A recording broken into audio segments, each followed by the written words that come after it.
Ang pag-inom ng maligamgam na tubig ay may ilang potensyal na benepisyo sa ating bituka. Bagamat kulang pa rin ang malalaking pag-aaral upang lubos na mapatunayan ang mga ito.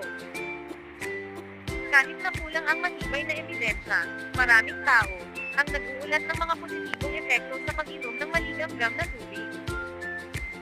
Narito ang ilang posibleng dahilan kung bakit maaaring makatulong ang maligamgam na tubig sa ating digestive system. Isa, pagpapasigla ng peristalsis. Ang init ng maligamgam na tubig ay maaaring makatulong sa pagpapasigla ng mga kalamnan sa ating bituka, na tinatawag na peristalsis. Ang peristalsis ay ang mga contraction ng mga kalamnan na tumutulong sa paggalaw ng pagkain sa buong digestive tract. Dalawa, pagpapabuti ng panunaw. Ang maligamgam na tubig ay maaaring makatulong sa pagtunaw ng pagkain, lalo na ng mga matataba na pagkain. Tatlo, pag-iwas sa constipation. Ang regular na pag-inom ng maligamgam na tubig ay maaaring makatulong na panatiling hydrated ang mga dumi na maaaring makatulong sa pag-iwas sa constipation. 4. Pag-alis ng toxins.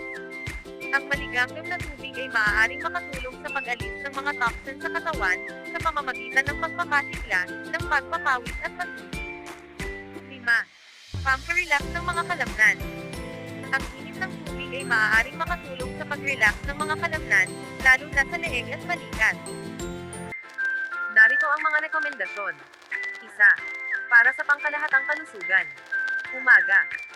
Inumin ang maligamgam na tubig, 30 minuto bago ang unang pagkain, para sa pagpapabuti ng digestion, at pagpapababa ng timbang. Bago ang pagtulog. Inumin ang maligamgam na tubig, 1 hanggang 2 oras bago ang pagtulog, para sa pagpapabuti, at pagpapababa ng antas ng stress. 2. Para sa pagpapababa ng timbang. Bago ang pag-eehersisyo. Inumin ang maligamgam na tubig, 30 minuto bago ang pag-eehersisyo, para sa pagpapabuti ng kalamnan. 3. Para sa pagpapabuti ng digestion. Bago ang pagkain.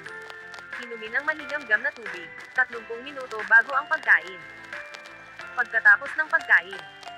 Inumin ang maligamgam na tubig, 1 hanggang 2 oras pagkatapos ng pagkain, para sa pagpapabuti ng digestion.